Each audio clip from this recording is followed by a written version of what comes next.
Okay, we've started recording. Yes, I know that Carl sometimes does recording because I've seen it come up in the corner. But anyway, right now, so this is Robot Builders Night Virtual for the August 24th for DPRG, Dallas Personal Robotics Group.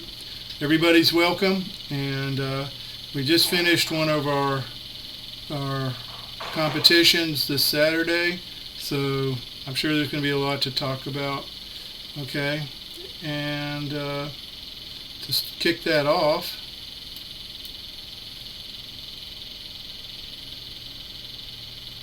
let's see here. To kick that off, I'm going to present again and show the results.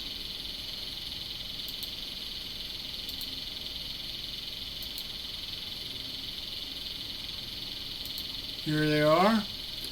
Okay, so number one was no big surprise. Scott took number one again. What was a surprise was that his new robot actually did much superior than his normal burp robot, which is usually the one that's the big challenger.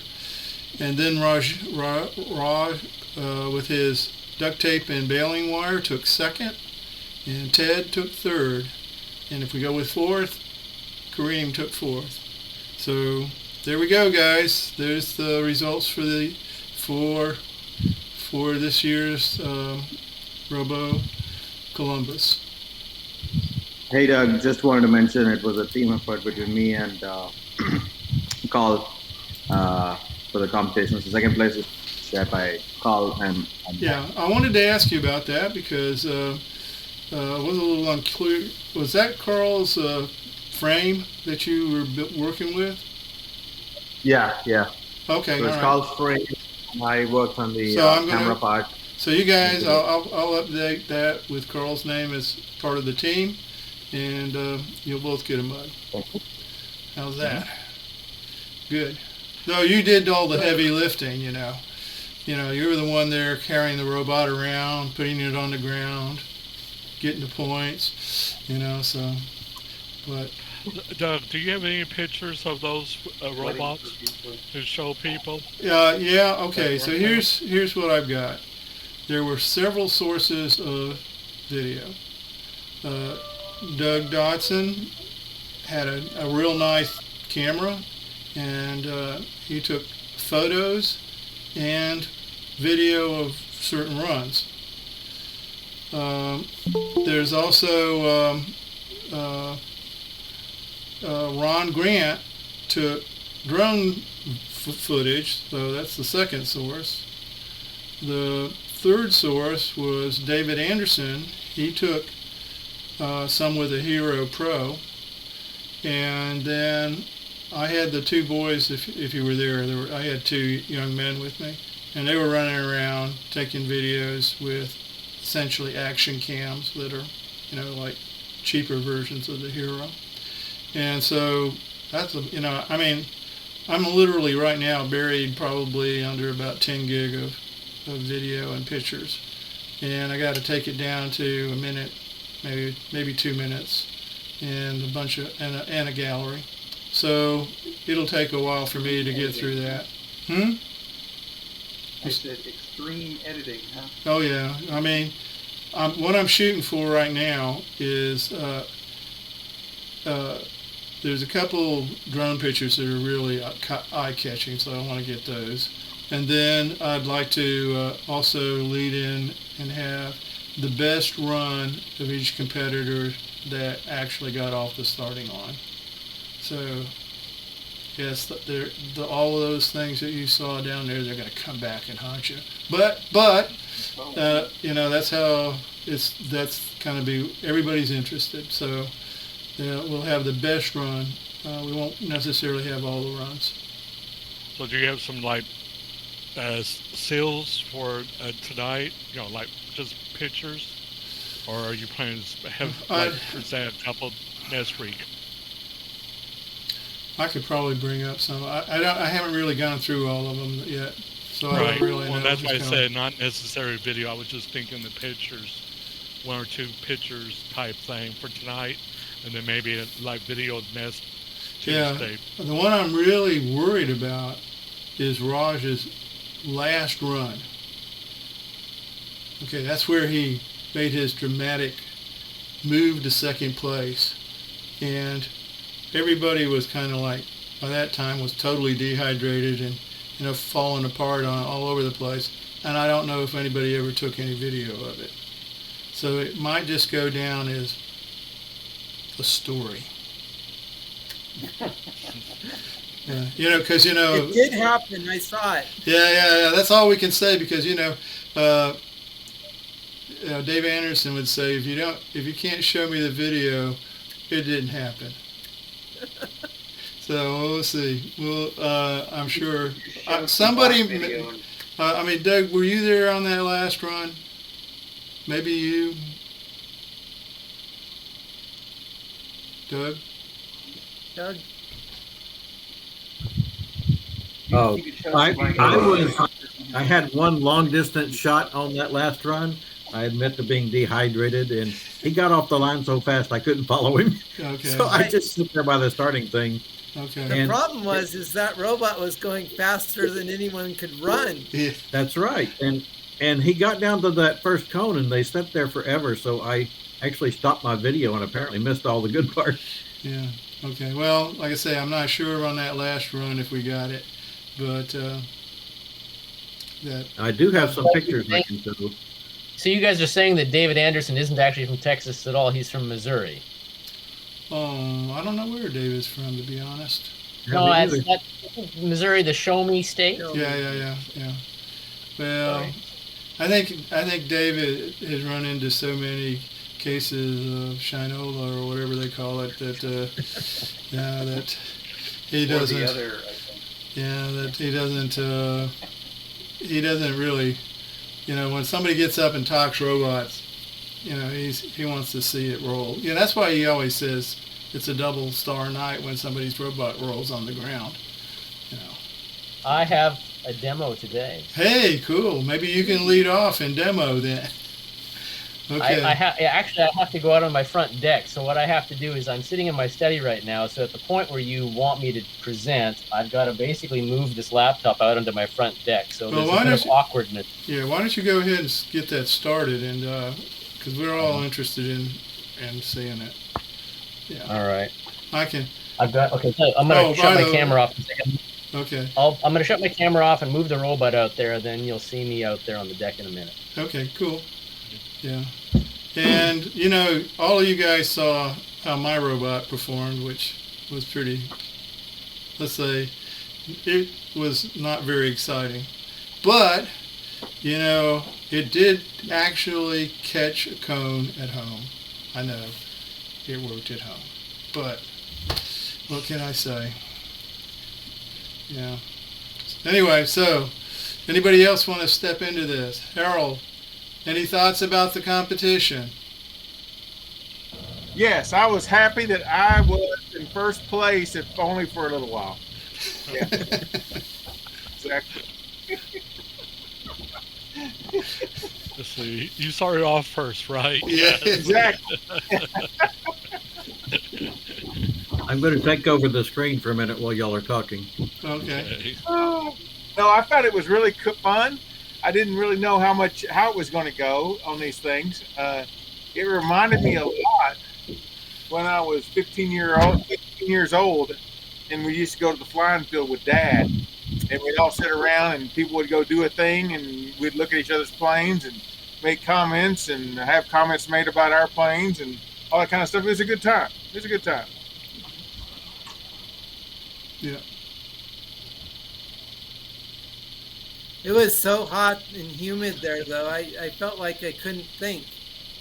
It was definitely hot. There's no two ways about that. Yeah. I have a question about that. Why August?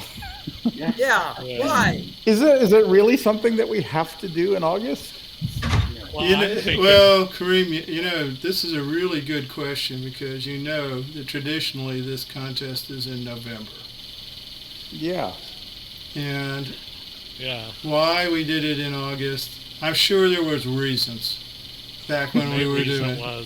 You know, probably was because we haven't had a competition in so long. We felt that August was the right thing. But you're right. The traditional time for this is the second week in November, or the third week in November, depending on people's schedules. But when you get into that month, you start getting into the Thanksgiving holidays type thing, and then the weather doesn't. Not necessarily it's always that much better. Yeah, but I would suggest that we go back to the traditional date next year. We'll have to talk with Pat. You know, maybe November up in Canada is like 3 feet of snow, which might make it a little extra hard on him. Yeah. So if that case, we might slide it to October. Because usually by October, you know, it's pretty pleasant. Well, you know what we could do to make it fair to Pat? Huh? What we could do to make it fair to Pat is to have robots that have to navigate on the snow and make it tough on the rest of us. Yeah, but we don't have Finding snow down here. We would have to make artificial snow. Yeah, we'd have to have a track of ice cubes or something. I don't know. Pat might have an advantage with the snow. It makes it easier to see an orange cone, maybe. Yeah, could be. All right, it looks like Murray's about ready. How you coming, Murray? Well, I'm going to be using the camera on there, so it's kind of hard to. Let's see now. I guess that's about as good as it's going to get. Okay, now that's your robot in the corner there, right? Yeah, that's the robot. And I need to get out of the way. So what I'll do is I'll start the OS. If you pin this is my new robot operating system. And it is running. It's hard to see. It's a tiny little display right here in the sun. But basically, this is my demo of my roam behavior. So I'm building a behavior-based system, and this is a single behavior. And I've got, where's my box? So I've got my barrier here. And the roam behavior has a 50 centimeter, which is about here, starting limit, and it has a 25 centimeter minimum limit. And what it does is it inserts a lambda function into the motor controller as a function of distance based on the front infrared sensor. So at 50 centimeters, it's a 1. At 25, it's a 0. And the idea is that it's going to limit the motor velocity of the robot based on distance. So it should slow down otherwise. Yep. So here I'll. Is it linear, or is it a yes, it logarithm? Linear. Okay. Let's see what's going on here. Oh, there.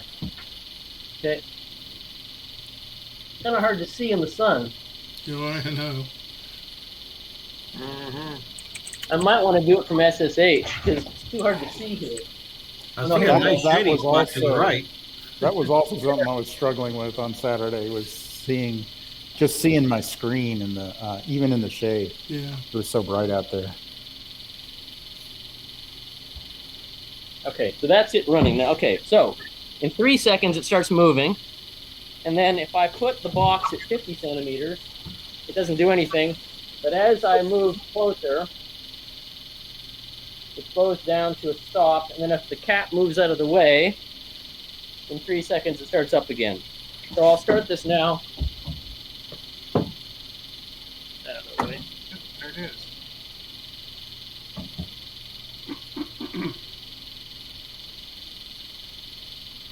Okay, there we go.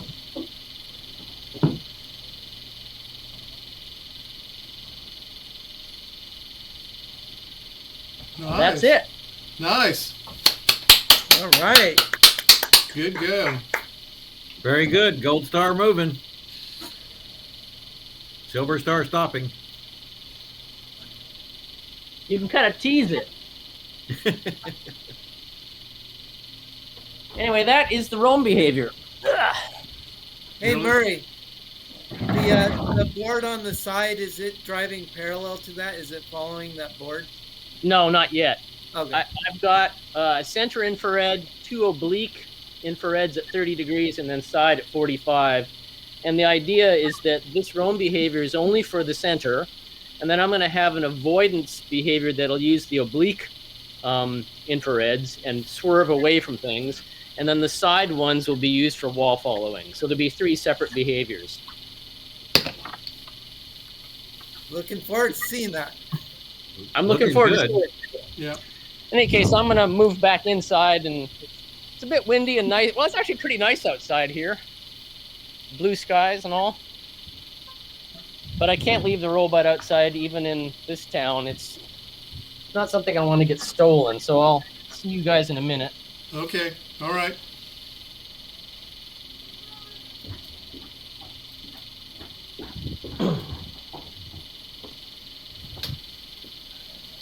Okay, who wants to go next?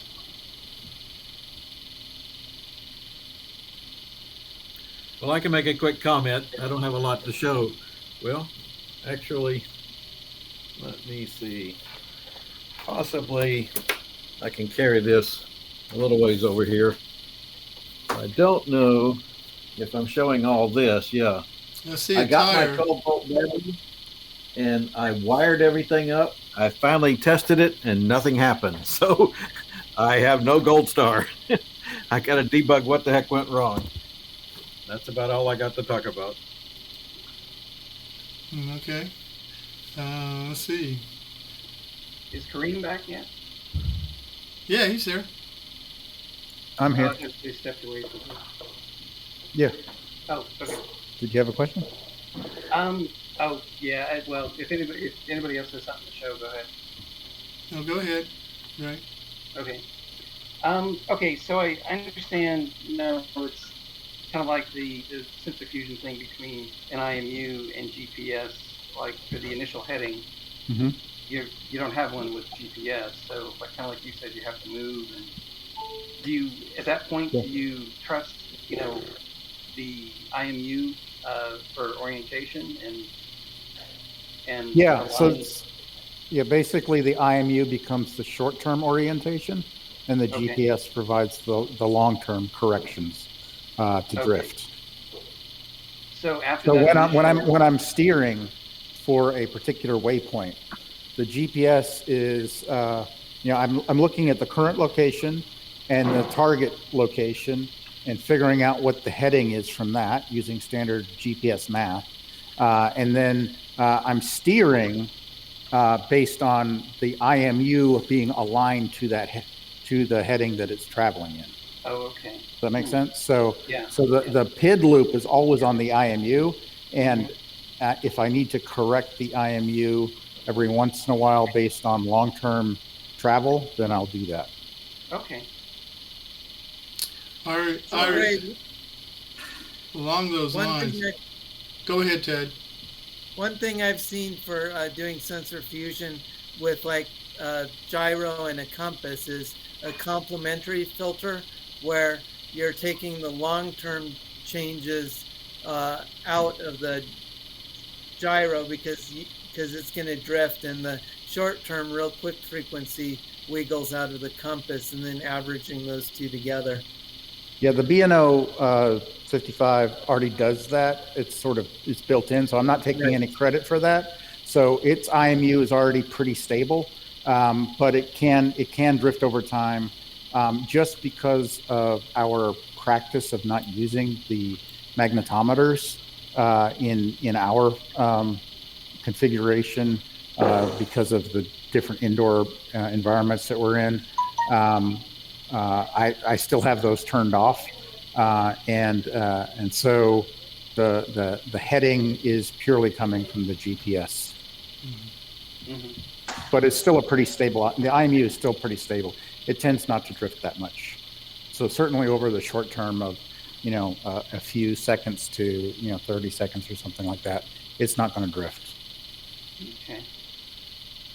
Yeah, I've started to play around with. This is a PewDiePie and a BNO 055 and a display that's showing the X, Y, and Z from the compass. Of course, I can't orientate it to show you the. Let's see, which way is that showing? There you go. Yeah, the X, Y, and Z. And then the calibration for the system, magnetometer, the gyro, and the accelerometer. So each of those should have a 3 after it. So it's pretty handy. You know, it's even though, well, the SAMD 21 has got a quick connector on it, and you can go from that to, they make a jumper that goes from that to male pins, so it's pretty easy to connect the two together. Or if you have the latest sensors where everything has a quick connector on it, you know, the display and everything else, that's pretty quick. I did notice on, and I think Chris had commented on that, is that from, say, a 180-degree rotation, it appears as though it can be like 5 degrees off. Like if you start out at 0 and go to 180, it's not really 180. It's 180, minus 5 degrees or so. I've never seen that. Really? I haven't come across that. Yeah. Really? Oh, okay. I don't know. I read about like soft iron effects. Yeah. Again, I'm never using the magnetometers. Okay. So maybe that's part of the reason. Well, here's something. Okay. I'm using an Audi Pilot, so it's using magnetometer. And what I found, Ray, once I built it onto the robot, where I wasn't changing anything anymore, I wasn't. Yeah. And I did the calibration backwards and forwards and all that other stuff. It's, first of all, the calibration doesn't seem to change much, and it also seems to be reasonably accurate. When I can look at Mission Planner, and I can look at the heading that it says my robot's aligned to, and it's often very, very, very close. Now, does it ever get confused? I don't have enough observation time with it to tell you that, but I know when I was screwing with it on my desk and doing all this sort of stuff, because it's easier to do all of the twisting on the desk. Play around with it, yeah, but it seemed like I never had a stable environment. And what I'm talking about is after I got it in on the robot and I put it out in the yard away from all the rebarb and everything, just put it out there, and then it seemed to settle down pretty good. Okay. Okay, so you might. Yeah, there could be soft iron effects. Yeah, you might try that and see if that gives you anything better. Yeah, I know there's a pretty good sized metal bar underneath my desktop. So yeah, who knows what that's doing to it? So. Well, you can probably calibrate it for that condition, but then you put it on another part of your desk, and all of a sudden it's different. Right. Yeah. Anyway, so Carl had done that, and he was showing it in blanks. I just showed the status on the display, and for the system and the 3 others. And, I think that was another thing that Carl said. If you leave it alone, it just doesn't seem to change. Out to the 4th digit, decimal point, it seems very solid. So I'm not seeing any, drift in that sense. Now, I have done a few things, and I don't know if this does any. I don't know if this is important, but this is what I've done. First of all, the magnetometer is up on the mast. Okay, it's actually next to the GPS. Okay, everything up there is plastic or nylon. Like the screws and nuts are all nylon. The headers that I put in, if the headers were pre-installed, they didn't do anything. But if I put them in, I always made sure they were non-magnetic. Which, if you take some of these 100 mil headers and you stick a magnet on them, most of them are not non-magnetic. because it's cheaper Mhm. to make it out of, I guess, steel. But Yeah. but you can't. Every once in a while, you'll get somebody. You'll get a few in a kit, or you buy them from somebody who's not using steel, and they're really nice. They're kind of brassy type stuff, and Mhm. so I use that everywhere up above, up on the mast, and down on the first deck. And then after that, Yeah. I don't think it really matters. Mhm. So now, does that make a difference? I have no idea, but that's what the policy that I did hear, I did see the reason why I'm doing it with the headers is because I saw it on the internet. So take that with a grain of salt. But as Well, long as I had them, I did it. if it's on the internet, it must be true. That's true. Hey, so I have one more thing to add about that. The BNO 55, if you set it down, its software will detect that's not moving, so it will lock the heading in place and it won't move it. But if you're holding in your hand and it's wiggling around a little bit, then it's not locking the gyros, so they will drift over time. But if you just set it down and don't let it move, it won't drift at all. Mm-hmm. So that's kind of what's going on there.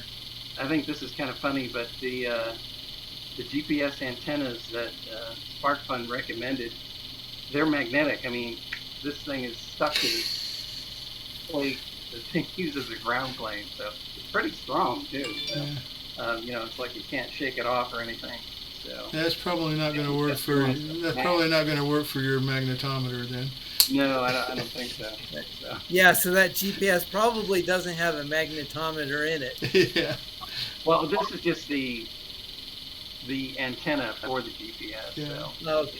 Yeah. Yeah. Okay, so I guess you could put it somewhere else. Yeah, I guess it's got to go somewhere else. Yeah, we got to go somewhere else. Yeah. Those are very heavy ground planes, the one that SparkFun sends with their sensors. Yeah. Yep. Yeah, that's what they recommended. Is they don't need to be that they don't need to be that heavy. They do not. Mm-hmm. Oh no. In fact, I'm using tinfoil tape for mine.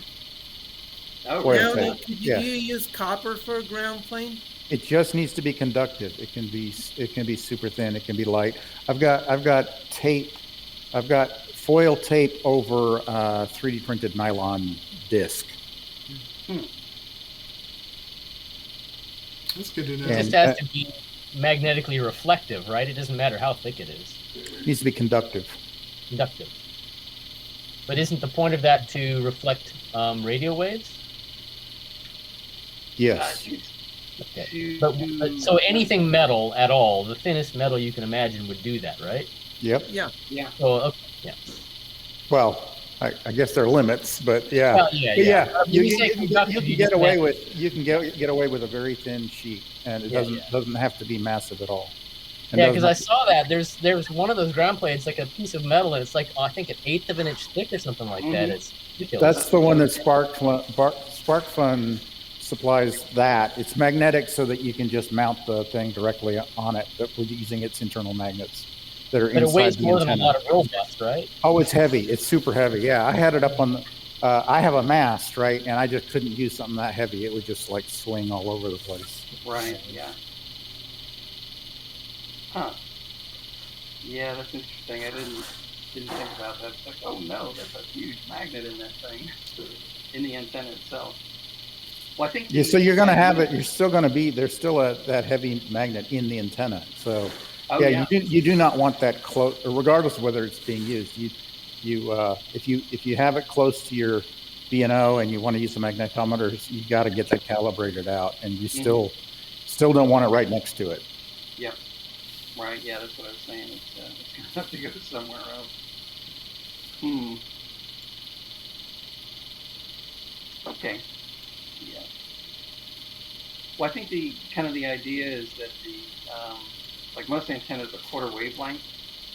So if you have a ground plane right at the base of the antenna, the tip of the antenna should be like a quarter wavelength away, and that gives you pretty good reception. Yeah, I think a ground plane that's just 120 millimeters in diameter would be sufficient for the kind of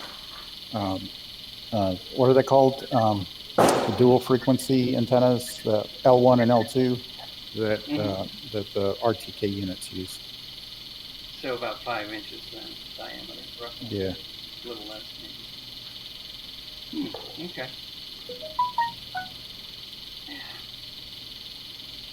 Yeah, I didn't even think about that when I bought them. Pretty strong magnet in that. So.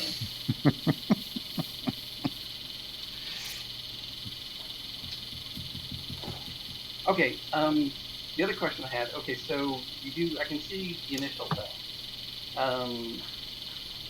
Are you later on? Are you recalibrating? Yes. Unit you are. So you trust the IMU more than the GPS unit? No. So the GPS, I know on the GPS what level of fix I've got, right? Whether it's differential or a float or a true fix. Right. And so from that, I know roughly what degree accuracy to expect.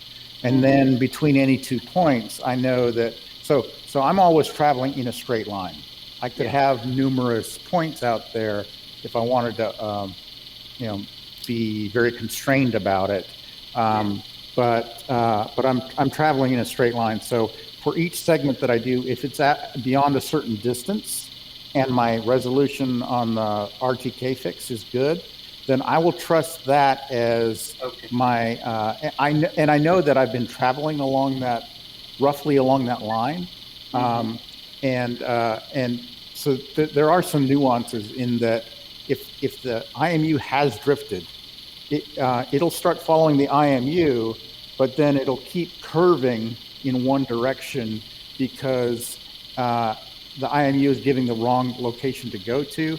And the next time I check for the heading to the next target, it will have shifted off to one side. And so from that, I know that the IMU is drifting, and I need to compensate appropriately. Okay. So are you getting the distance from odometry? No, I'm getting it purely from so when I'm getting a good RTK level of fix, I'm trusting that more than any other reading.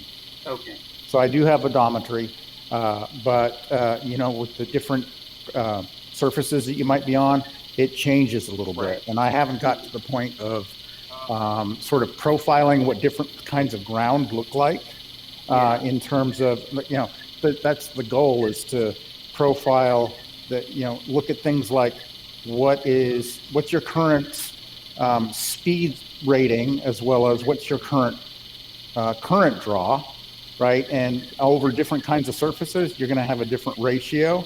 And you could look at the things like the accelerometers, what they're doing as well.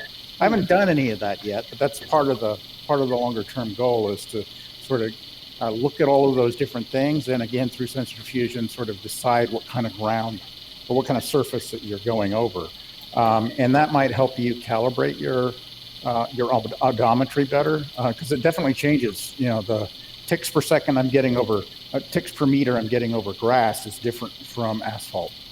Okay, all right. So that's kind of maybe a third level of sensor fusion. Right. Yeah, but right now I have no reason not to trust GPS if I've got a good RTK fix. There are going to be conditions where you're traveling under trees, and then all of a sudden your solution has degraded, and so then you probably need to start looking at some of your other sensors. Okay. Kareem, we kind of had started talking about what is or what isn't sensor fusion, and without being too strict in the definition of that, I've been playing with the B&O 55 like a lot of people, but what I've been trying to do is figure out how to add a second IMU, like an ICM 20948, and then compare their values. Would you consider that kind of a form of sensor fusion? Sure. I mean, it's just comparing the outputs of two slightly different systems but they're intended to do the same kind of function. You can consider sensor averaging to be a form of sensor fusion, I guess. But I think when most people talk about sensor fusion, they're talking about using sensors that measure different kinds of things and integrating to give you different kinds of hints about what it is you're trying to observe, right? Okay. And I think that's usually what's meant by sensor fusion.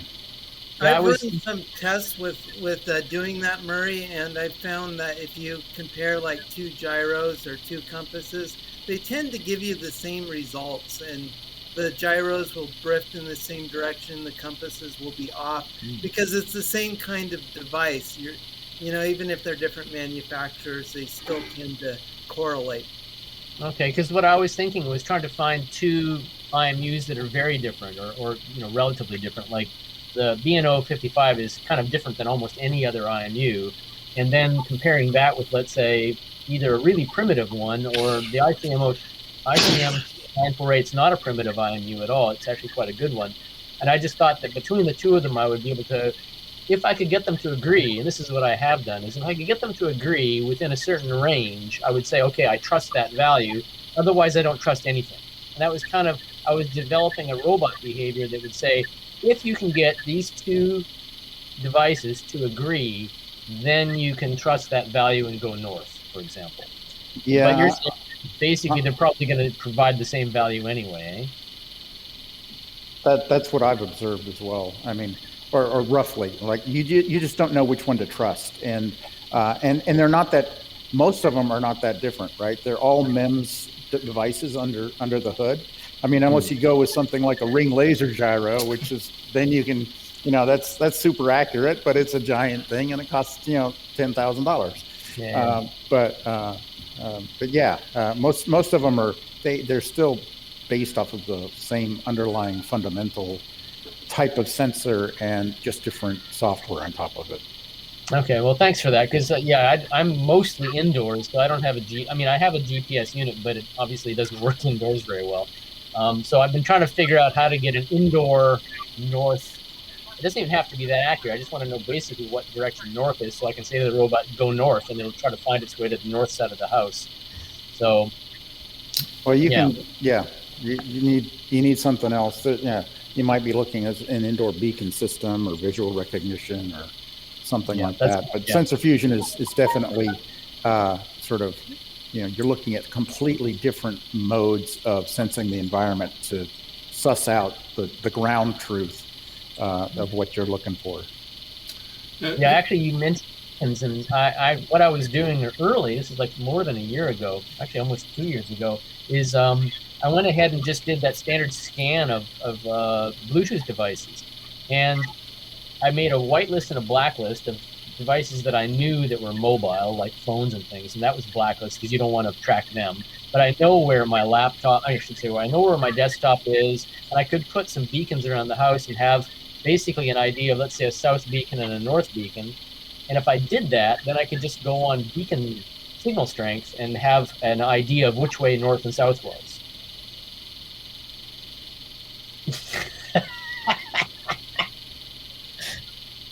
I could even see Bluetooth devices in my neighbors' houses. It was kind of amazing. There's a Samsung television in the next door neighbor's house, and I can read the value off that. So it's sort of like, well, if I grabbed, let's say, 20 devices and just figured out where relatively they all sat in that picture, had a map of them, and then the robot sat in that map somewhere, I could kind of have an idea of where in the map the robot was.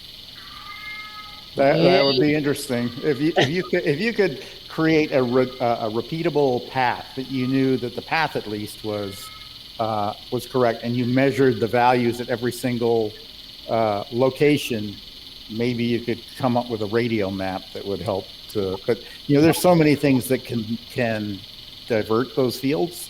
I'm not so sure that as people walking through and stuff like that. I'm not sure how much I'd trust that approach. Well, it was an experiment. I kind of want to go back to it, because what I thought of doing is basically having it measure the whitelist distances and put the robot at the north side of the house and push a button and say, memorize these numbers. move it to the south side of the house, push a button, memorize these numbers, and then just use that as a relative north-south indicator. I don't need like high levels of resolution, but that would be interesting if you made that work. I'm looking at the look on your face. I'd love to see that. Crazy, but okay. There's the challenge. Hey, I'm not the one to consult on this. I'm a caveman when it comes to radio frequency stuff. It's all magic to me. So, maybe you can make it work. I'm not the one to be skeptical here. Doesn't sound like the gauntlet's been thrown down there. Kind of, yeah. Go for it. Maria, I think that's a very interesting idea. I've thought about it. I haven't given it a try, but I think that's what Google and Apple, with the precise GPS or precise location, when the mobile asks for precise location, they want you to turn on the Bluetooth and Wi-Fi. I believe that's what they're using to precisely find where you are located. I can move my phone around and know exactly in Google Maps whether I'm in the backyard or the front of the house. And that's because it tracks the Wi-Fi signals and Bluetooth signals and somehow creates a map around that thing. I don't know exactly how it's done. They don't publish it, I guess. I haven't actually looked into it, but I think the idea that you're going with works, but you got to use some kind of probabilistic. I could use the existing devices that are in my house and my neighbors' houses, but I thought about just buying two of those the little Bluetooth beacons and putting one at the north and one at the south, and just knowing that their UID is unique and they're just paying attention only to those two devices. Yeah, share your results. I would be really curious to know how it's going, and I wanted to play around with it too at some point. Didn't get around to it. Well, that was my only idea for sensor fusion, really, apart from IMUs. The compass. There are, I think, time-of-flight radio frequency beacon systems that are on the market. It's just they're probably a little on the pricey side. I just know I go down to the local record store and you can buy those. I think they're Apple beacons or something, but they're not that expensive, like $20 or $30, and you get like one or two of them and just put them in the house somewhere and see what happens. An idea, anyway. Try it out. Here's an idea that it's kind of old school, but something that if you're starting to mess with gyros that are pretty much just a gyro, not one that has some sort of fusion or multi-sensor fusion in like the BNO 055. What they do is, your gyro drifts, and it tends to drift in one direction, but it doesn't necessarily always drift in one direction. And if you poll it for a long number of times, you can get a number of the drift, average drift, I guess you'd call it that. It'll be a Gaussian cone that'll kind of go both directions. And then what you do is you find out where you'll say, okay, where the 3 sigma number is, and you say, all right, if during a loop my movement is less than this number, then I'm going to put it on an accumulator, or just add it to a large, like for us it'd probably be an INT 32-T. So, as long as an integer you could put in, or you could even use a float, but you got to have, it'd be nice to do. Problem with the float is that you got to handle the math, but and so you just accumulate that all the time during your whole run, and what it does is it takes the actual reading and then it subtracts the accumulated value. And so what it does is take out all those incremental drifts, and you end up ideally with nothing's perfect, but it will greatly enhance your drift control, on a first level. Now, I don't think you have something like a BNO 055. I don't think it's going to buy you anything, but of because for one, when you set it down there, you're not going to get a number because, like you said, Murray, it locks it pretty much. I mean, you're not, because I wouldn't be surprised if that's what it's doing inside. Just whatever little drift that it's getting, it's just subtracting it out and accumulating it somewhere, and you never see it. But that was a trick they used to use to handle drift on gyros in the past. So throw it out there. Can I jump in and hopefully this will be of interest. I don't know if anybody's ever seen this on YouTube or not. I wanted to present.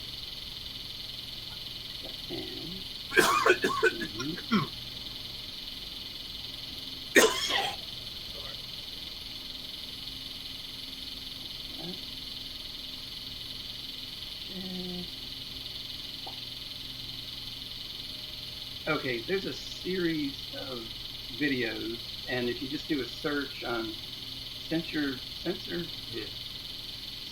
Fusion MATLAB, he actually sets up, it's an Arduino, and it's not the BNO 055, but it is it's a 9-DOF IMU, basically. It's got 3, 3, and 3 of accelerator, gyro, and magnetometer. Mm-hmm. And he actually uses MATLAB to create kind of the equivalent of the BNO 055. Murray, I don't know if you're familiar with MATLAB or not. Have you ever used it? I'm not using it in my robot or anything, but I'm familiar with the website, yeah. Oh, okay.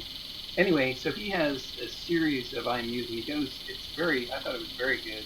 Can you put the link in the chat, please? Okay, can you see my screen? Yes, I see you. Yeah. Oh, wait a minute. Oh, okay. Is that you over there? Okay. I see what you're presenting. Yeah. Anyway, any of these videos, if you just, like I said, did a search on Sensor Fusion MATLAB, and he's got several that are really very good, and kind of explaining at a high level, and then actually, running some MATLAB code. I think on an Arduino, and it's I thought it was very interesting to see. So you could actually create kind of the equivalent of a BNO 055 if you wanted to. It looks like MATLAB you can set up different kinds of filtering, and he uses Coleman filtering, similar to what the BNO 055 does.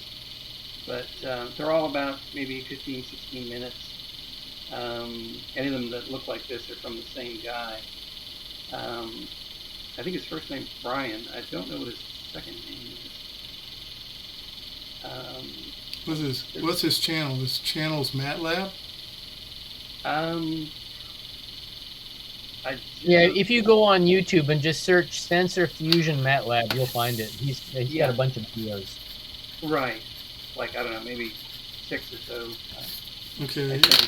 I don't know if you can get that same graphic package, but there's also a free version open source version of MATLAB. If you look back in the videos, I can't remember the name of the program, but Paul Brochure did a presentation for the club about 2 years ago. Mm-hmm. And I think it starts with an A, but I can't remember anymore. Anyway, I thought it was that's great. That's great, Ray.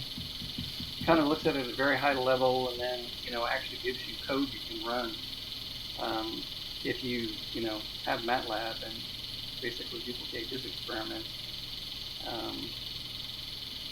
So I thought it was interesting. He talks about like gyros have some offset, and you really have to first compensate for the offset, and then for whatever. One of the things he was saying is you want to get the most accuracy out of a gyro, and code how to do that. So Well, that definitely would be useful. Yeah, yeah, and just explaining, like he was saying that it's kind of, where do you place the trust? Is it with, and he kind of separated the gyro from the magnetometer and accelerometer, and said that you can change what you trust based on different, what the different sensors are telling you or doing. Yeah, I think that's part of the Coleman filter, though. Yeah. I don't recall. I think they use the word belief, Mm-hmm. and you have a model. Yeah, you have a model, and if it doesn't do it, you get a too small of a number, which feeds into another equation, which essentially reduces the impact of one part of one sensor group and increases the impact of the other part of the sensor group. Right. And he was saying that one of the ways that you can get or try to reduce soft iron and hard iron effects. And soft iron is just, something that's, ferrous and tends to move a magnetic field, versus hard iron is actually something that is magnetic. Mm-hmm. And I just thought it was, very good as far as the explanation of, kind of a high level, and then getting down into some codes that actually, you could use. Man, that's great. I'm gonna definitely look that up this week. Yep. Good link. Anyway. Did you link him in? Just put him in. Say it again. Can you link him into chat, or did you? I just did a search on YouTube for Sensor Fusion MATLAB. Yeah. And they'll come up. Let's see. I think his first name is Brian. I was trying to find I want to say it's Brian Douglas, but don't quote me on that. And I see at least 4. I thought there were 6 or 7 of them. Okay, he shows 5. Well, actually, no, there were more than 5. He shows 5 on this YouTube page, I guess. But anyway. Okay. But his channel name is MATLAB. Oh, it's just MATLAB? Okay. Yeah. So. Yeah, I just put one of the YouTube that he did in the chat. Okay, great. Okay. Yeah, I didn't see where. Oh, okay, there it is. Yeah.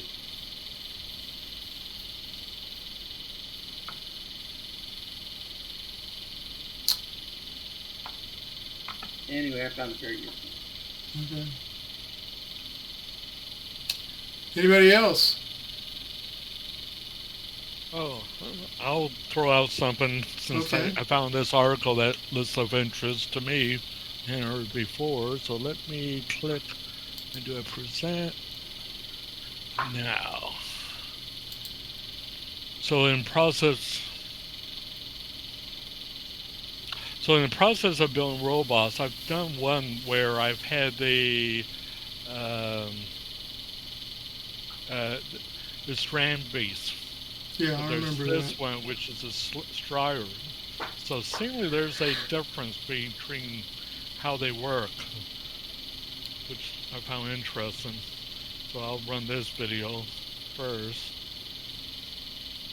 So that's the normal, what you would think of a strand beast. Okay. And then this one runs this way.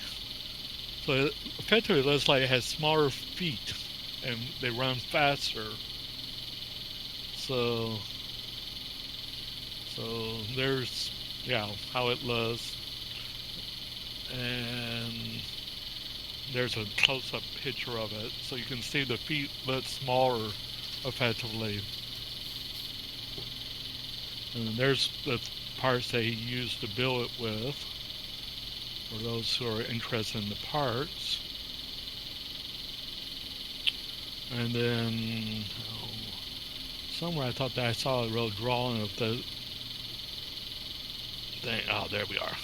So seemingly, yeah, the feet movement's a lot smaller. Especially the circles are real tighter in that. So it's almost like a tank-like movement in that sense.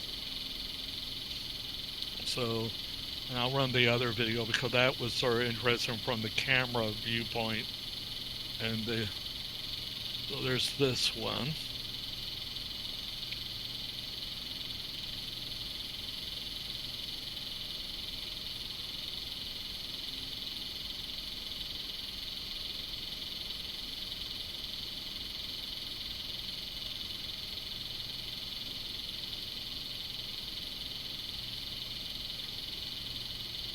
It almost reminds me of like a centipede type movement.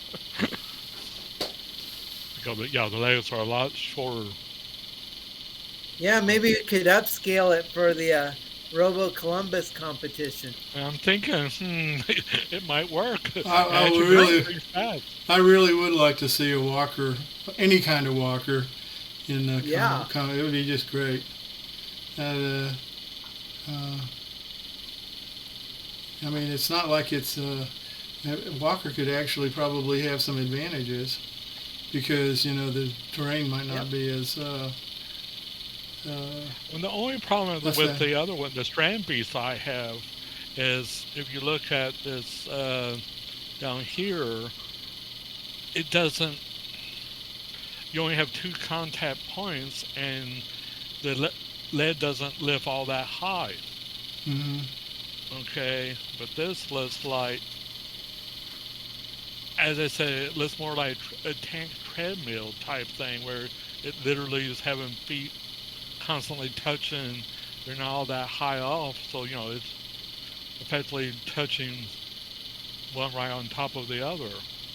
I'm thinking it has better. You see, the strand beast, you effectively have 2 spots there, but as I said, it looks interesting. So I may build this. I just saw this today, so I'm like going, thought. So, It'd be kind of interesting to try a strand beast because, the one thing about the original strand beasts is that they were just wind powered and they just blew in the direction of the wind. But if you could somehow, inside the strand beast, have a robot controller that could somehow alter which feet were on the ground, you could control maybe how it moved in the wind like a sailboat. So you could have it move, let's say, tack in and out of a certain angle to the wind and effectively create a ground-based sailboat. But man, there's so much possibility, and you could make it as large as you like, really. Mm-hmm. I think the original strand beasts were like a whole 20 feet high kind of thing. They were huge. Yeah, you're right. There's some, I'm sure, John, you've probably seen this. There's a model of a strand beast where there's like a cue ball in the middle of it that's actually causing it to walk somehow. The cue ball rotating or something. You've seen that one? Oh yeah. Yeah, it's I want to say in Struttables, I think. In fact, it might be on the Thingiverse, but it's one of their spots they have it. So yeah. I don't. Go ahead, Doug. Seen this or not? It would seem one of the challenges with the strand beasts is the original ones were wind powered and they could be really, really light. But of course, anytime you have a robot with batteries, it's going to get kind of heavy. And so the challenge is to keep it light, I guess. Here's a $2,400 version of Spot you can get versus the $74,500 price for Spot. And there's another one that was supposed to be like $1,500 or so, but a whole lot cheaper than Spot, I guess. That one's pretty cool, actually. Yeah. Alpha dog. Does it bite? I hope not. Got to pay extra for that. Yeah. Does it pee? You got to pay You extra gotta for pay a that. whole lot more for that. Yeah. Does it keep beer? Oh man. Now somebody did make a beer peeing one of the Boston Robotics spot things. Yeah. Yep. If you lie on the ground, the dog. No, let's leave that one alone. No. Anyway, so yeah, you don't have to spend 74,500 for it. You get the Chinese version. There was another one that I saw. It looked a little bit more like Spot, but it was only like I think 1,500. Yeah, there are a couple out there that they've gotten cheaper that you can make with a 3D printer. And it's, a couple of them they can actually are strong enough that they don't fall on their own rate, because initially a lot of those that were printed would tend to fall in that. So yeah. Yeah, there's the XGO. That's a small one of those things going on right now. That it's kind of cool, but I think I'd want a big one. I want it scary. I mean, you know. I want to ask. I'd like to change the subject a little bit and ask a question.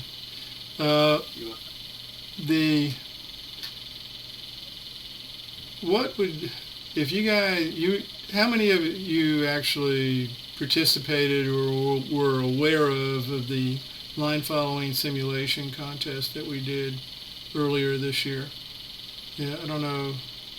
Yeah, I know some. Yeah. The question I like to have is, would you guys like to repeat that or something similar? And if something similar, what would you want to do? Any ideas? If nothing else, just think about it. You know, because. Well, I'd like to see the progression from simulator to running on the actual course. That's much more difficult. Yeah, that's true. Yeah. Yeah. Yeah, the real world is a nasty place, and that's where all the fun comes from. Yeah.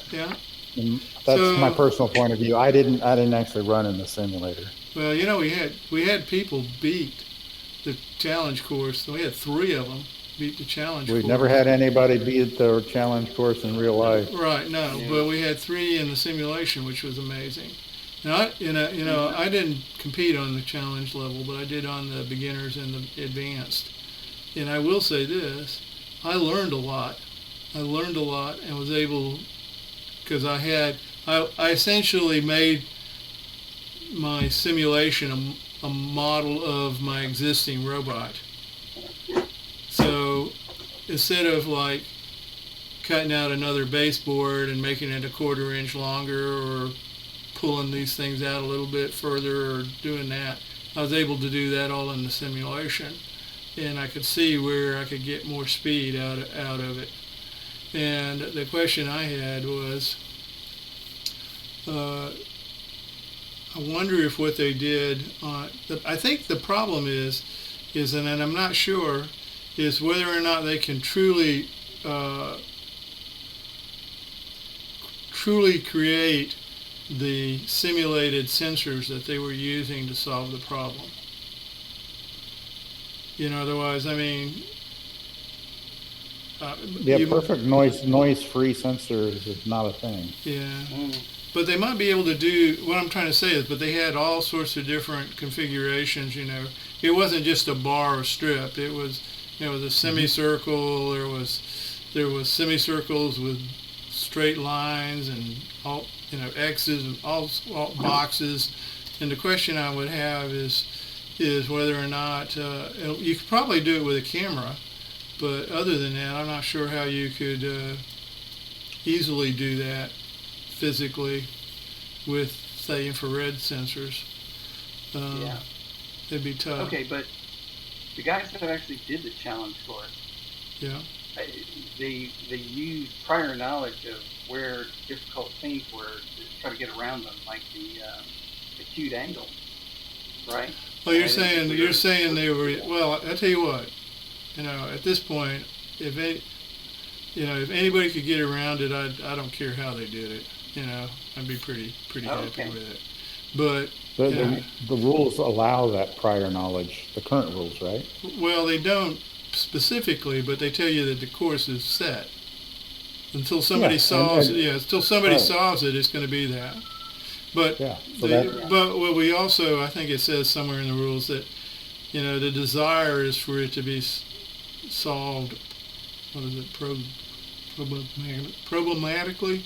Otherwise, not necessarily just mapping the course. Okay, I do a straight line for 12 inches, and then I do a turn for 12 inches. I do a straight line for inches. Here I've got a gap. I go straight.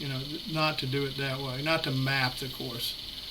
And to be quite honest, I don't think any of them truly mapped the course, but they might have mapped squares in the course. Otherwise, like you said, they said, I can't solve this, so...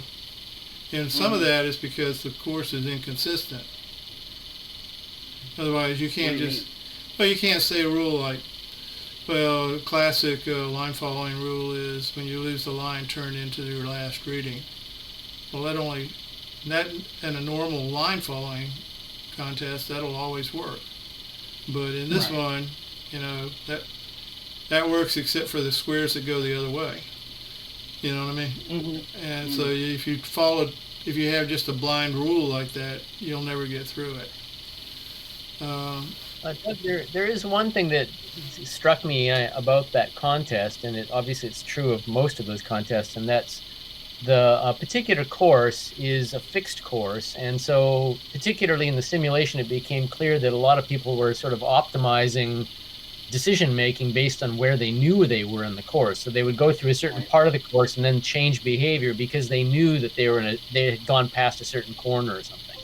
And so if you were to say more generally, let's say that course could be auto-generated, that you would have the same tiles, but they could be shuffled and put into a different configuration.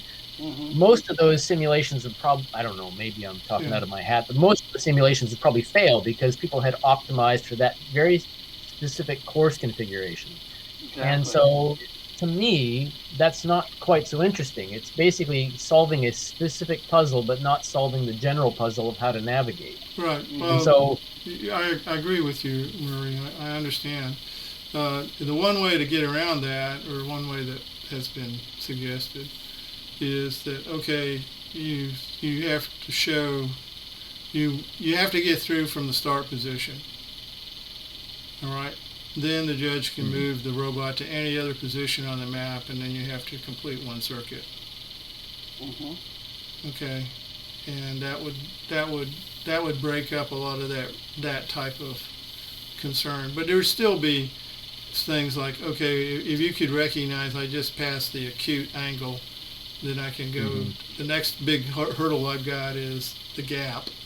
Then and then so I'm going to be looking for that gap.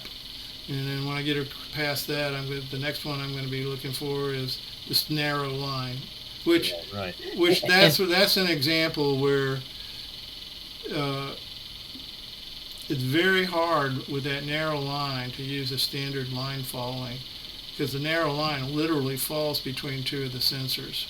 So it is possible for your thing to suddenly get a null reading. Well, I don't know where I am. Now, normally it's not too big a problem because you'll drift off one way or the other and you'll pick it up again, but it's not a constant, you start doing a little wobble instead of a straight. So sure. I was just wondering, but, what I was thinking is I'd like to try to start thinking about the next competition a little bit.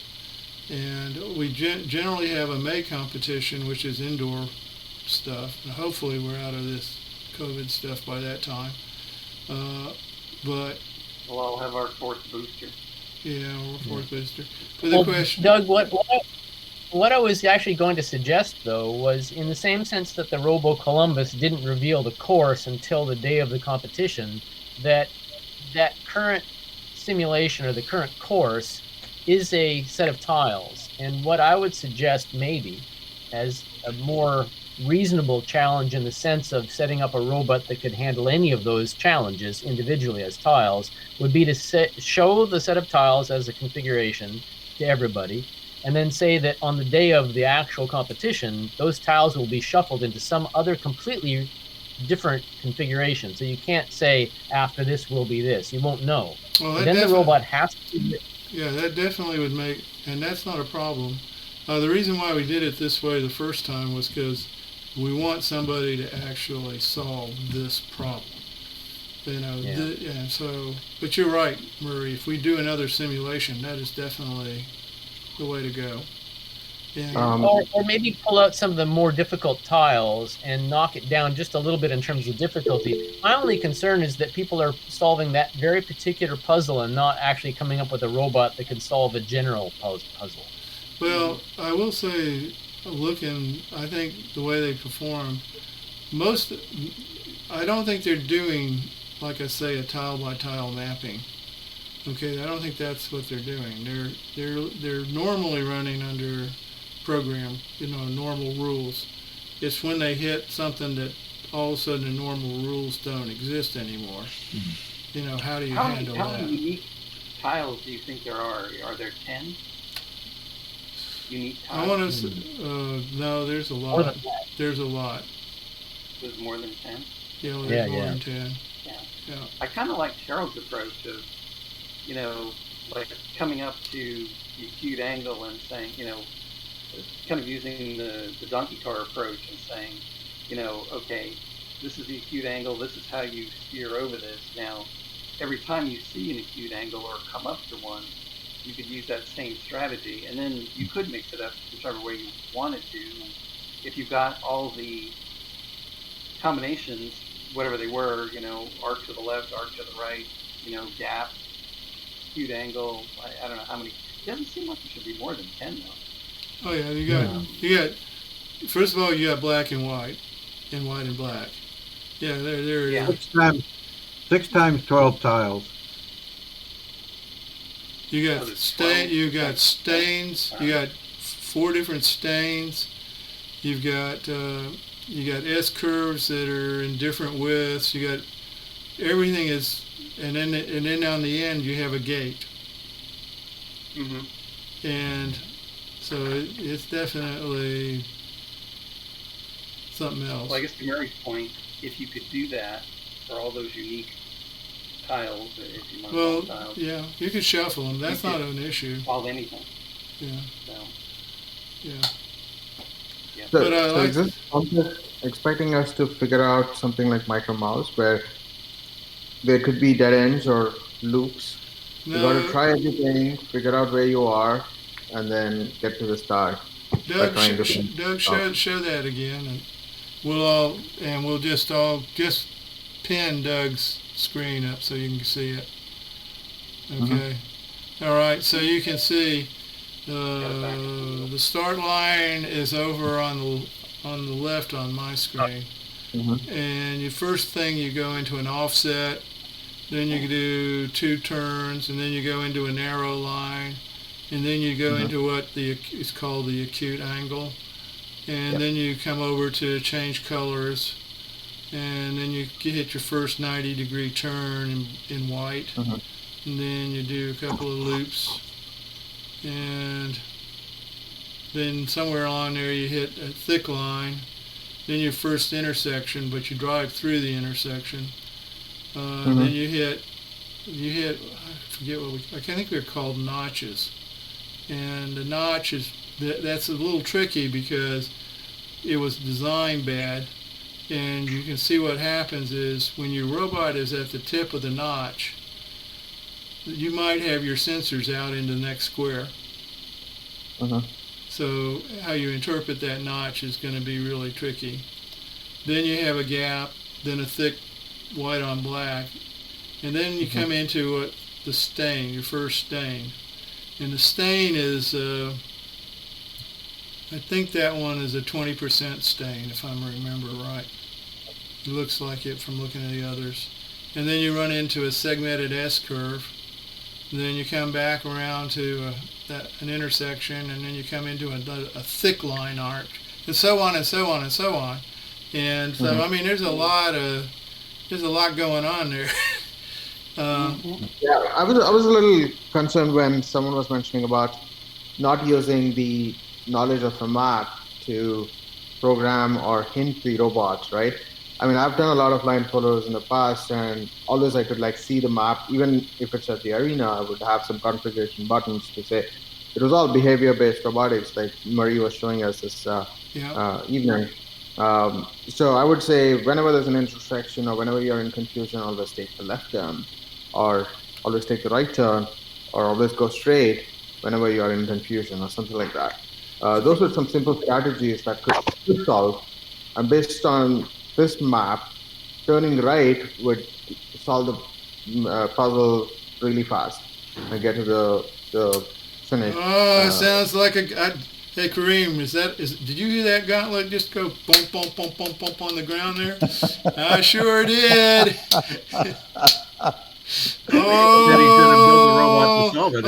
I see it. Okay. Yeah, oh man. Okay. Raj, there you go. There's your next challenge, okay? I'm excited to do that. How big are these squares? Huh? Just curious. Okay, how big are these squares? Okay, well, that's a pretty big course. But you probably ought to start on the simulator. Okay. The squares are 12 inches. There's a picture on the website of the course. Yeah, but I think it's 13. How many? Pick it up again. How many squares across is it? Is it 8? I think it's 13 by 7. 13 by 7. That's what I. 6 squares wide, and I think it was 12 squares long. 12. No, I think it's 1, 2, 3, 4, 5, 6. 6. 6 by 1, 2, 3, 4, 5, 6, 7, 8, 9, 10, 11, 12. So maybe it's 12 by 6. By 12. Yeah, 6 by 12. And each square is 12 inches. Yeah. So, I mean, we almost have to have a place, a room that we can go in to lay out the course. All right. But if you want a challenge to take a look at, by the way, Carl is actually in the simulator, has successfully gotten around this. But anyway, you can take a look at that. And the simulator, I believe, the simulator is, if you read the rules, which are on the rule page, the simulator is on the GitHub, if I remember right. And so you have to use the version 6, I believe. That was the latest one, and it's pretty good, and it's fun. It's a fun challenge. I like I said, I did the beginners and the advanced, but I didn't do the challenge. Didn't have time. But the beginners and advanced, I learned an awful lot in our. So it's worth taking a look at.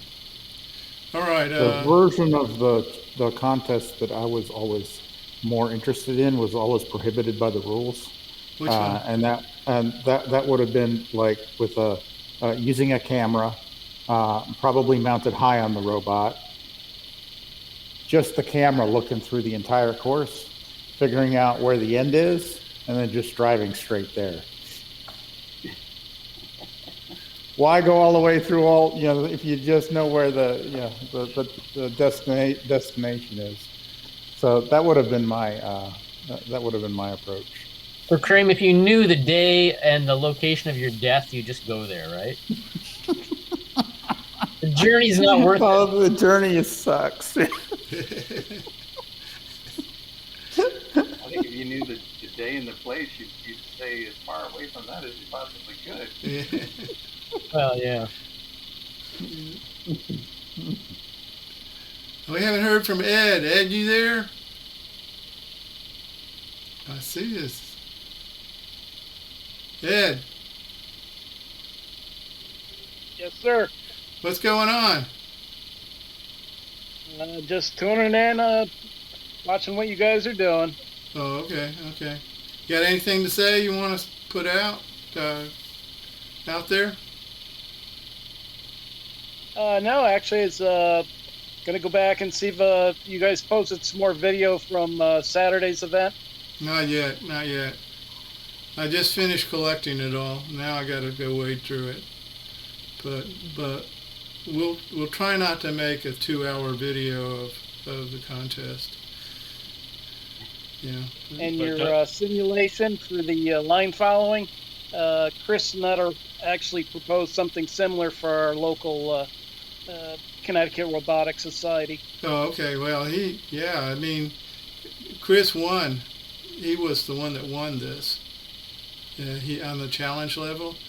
There were 3 competitors. 2 of the competitors were with like 1 second or 2 seconds apart, and then Chris was about 2/3 of their speed. I mean, 2/3 the time for his solution.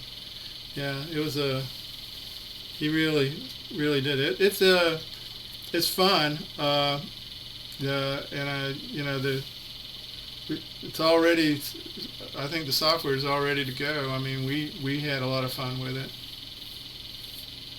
Chris also participated a few years ago in the Hartford firefighting robotics challenge. Yeah. Yeah. Yeah, he's told us a little bit about his he has a very interesting messaging system that he uses to debug his robots that he's told us about quite a bit. I think he does it over Bluetooth. Yeah, he uses CAN bus. Yeah. No, I don't think so. Yeah, Scott uses CAN bus. Not Scott. I'm talking about. He was talking about Chris Nutter. Yeah, we've never, as far as I know, we've never had a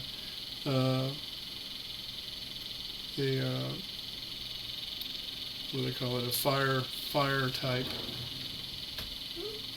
contest. Probably because liability of where we compete. So, but that's kind of cool. Yeah. Out of curiosity, with a raise of hands, how many people are left-handed? I'm left-handed. I'm kind of both. I do sports with my left, my right with my right. I probably was left-handed. Does it count as left-handed if you raise your right hand? Pardon me? Say that again? Some of the left-handed people who remain nameless raise their right hand to say they're left-handed. Oh, but that's because most people have been conditioned to be right-handed. And so if you can do it right-handed, you tend to do it. It's just when you want control or precision that you use your left hand. For example, in my case, I bat right-handed. Okay, but that's about the only thing I do right-handed. And the reason I did that was because when I was in Little League, they get in gear, boy. So, what are you doing, boy? Get on the other side. Yeah. So, yeah. So. That's too bad because most of the good batters are actually left-handed batters. Oh yeah. Well, my skill level as a kid was probably better than my skill level now, and that was really sucky. I was not going to. I don't think I ever actually made the Little League team. I made the, well, we have to put these kids somewhere on team. So, anyway. Okay. You didn't have Special Olympics back then. Yeah, right. I probably wouldn't have even made that. Oh. That was pretty klutzy. Anyway, anything else? Anybody else? This is a quiet group, but I can understand that after a competition. I don't know I about was it. continuing. I don't know about the rest of you, but I don't know about Karim especially, but I think we're still dehydrated. Oh, yeah, I know. Yeah, today was 99 degrees or 100 degrees here, so It was yeah. hot today. There's no doubt about it. Yeah, I probably drank a gallon out there, and I'm thinking I'm still dehydrated. yeah, I know. I just remember that I came off there. It was after sitting out there, and I sat in the shaded under the porch, and I looked in the cooler, and there was no water left. There was just little Sunny D oranges, and little tiny bottles, and I'm sitting there dying. And so so I drank 3 of them, and it still didn't do anything. And I said I can't drink any more of this stuff. It's just my sugar's going nuts. So yeah. Anyway. Yeah, I definitely overheated. I wasn't even sweating by the end of it. It's like I was close to true heat exhaustion. Yeah, I think we needed a little splash pad for it. Feel too hot, just get under the splash pad. Yeah. I definitely we move it out at least to October and probably back to traditional November. That was always nice, and that was a light coat type of weather. Trees, all the leaves are falling, kind of. Yeah, cool. I would certainly go for that. Yeah. Hey, it's better for GPS. No leaves on trees. I hesitate to bring up the subject because I was kind of hoping to do it when David Anderson was present, but we had a discussion either last week or the week before about how in the world of behavior-based robots that the whole idea in a subsumption architecture of the suppress and release feature hasn't been used much. And I actually admitted that that's actually what I am doing. So it turns out that in what I've built so far, I'm doing what is the sort of mid-1970s subsumption architecture almost to a T. And that, from what I can understand, David and others have kind of branched off the way that behavior-based robots have branched off away from that because they didn't feel that was necessary, and they're using an arbitrator. And I don't actually even use an arbitrator right now. I've got one in the code, but it's not being used. So I was kind of wanting to bring that up, but I might want to wait till David's around. I don't know. Yeah, I don't think you'd find that people don't use some form of, if you think of a behavior on its simplest terms, essentially you have different tasks, and each task has a priority, and then they fire off, and depending on what's fired off, the one with the highest priority goes. Almost every program to some extent does that. It's just, it might not be as formal, but they all do that. I mean, even state machines do that, so I'm not sure, though you could argue that a state machine can't necessarily reach across a whole bunch of different nodes, but the whole idea, I think it's always used to some degree, but there's so many new techniques out there that are pretty cool that I don't,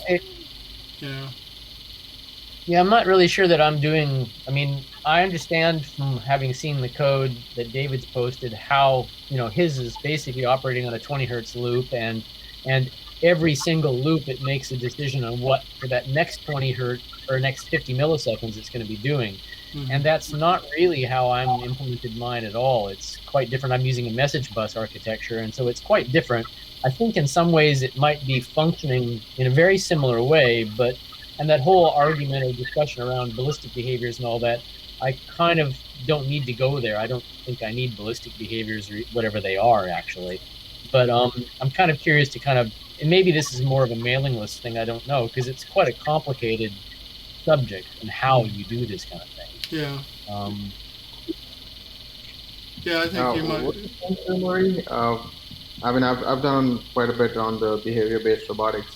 I've done a lot with just logic gates too, like a lot of sensors, logic gates to just do, simple behavior-based robotics, like to solve a lot of challenges, like line following could be done with that, obstacle avoidance or some kind of, what you're trying to do, kind of wall following or obstacle avoidance and kind of wall following. All of that can be done with behavior-based robotics, and it's very, very simple. There's no reason why we need to choose anything really complex unless our application calls for it. I think the earlier versions of Roombas were kind of using behavior-based robotics, simple algorithms, and also the shape of the Roomba itself was preventing it from getting stuck anywhere. And it has these bump sensors and things like that. So it should be fairly simple then. And it's not very popular, but I think Rodney Brooks is kind of who made it more popular, and he's also one of the co-founders of iRobot. He said when, I think this was the age when everyone in robotics was trying to solve chess problems or something like that, and then he said, you don't need robots to do all that stuff. It's simple behavior based, like you can look at ants, how they sense things and stuff like that. And there's like swarm behavior that emerges from simple behavior based robotics or algorithms. There's a lot we can do with it. I would jump in a split second into behavior based code if it can be solved with that. If you see the challenge that we recently did, it's kind of there. But I use the camera. Behavior-based robotics probably doesn't use the camera, but I've never done behavior-based robotics with camera before. But in this case, the problem can be summarized very simply like that. So in the context that we participated in, we had a camera, and if the camera detected a cone, it will detect nothing else except the cone. It detected the cone, the priority goes to the camera. So whatever it was doing, it will forget everything and will just focus on the commands coming from the camera. Kind of a behavior, it found something, and then all it's trying to do is control the direction of the wheels such that the cone stays in the center. Right. Very simple rules, and how I stop when it's touching the cone is basically I check the width of the cone when it's very close to when the camera is very close to the cone. And I said, if the width is above so many pixels, stop. You're touching the cone, and that's solved, and we got a second place. There's a hybrid between what Carl did, and I would somewhere say this has kind of roots in behavior-based robotics, and this is a behavior. It's just changing the cone. I would say mine is not. Doug, I would be surprised with your can soccer robot. Do you think that's behavior-based? Which one? Doug Paradis? Yeah. You would say yours is behavior based? No, it's more it's a state machine basically. State machine, yeah, that's what pretty much mine is. I mean, I have a bunch of functions that do specific things, and it's kind of What I do on that is I have what I call the stage. Okay, so it's really a set of state machines. And so when you get down and you've completed one stage, you switch to another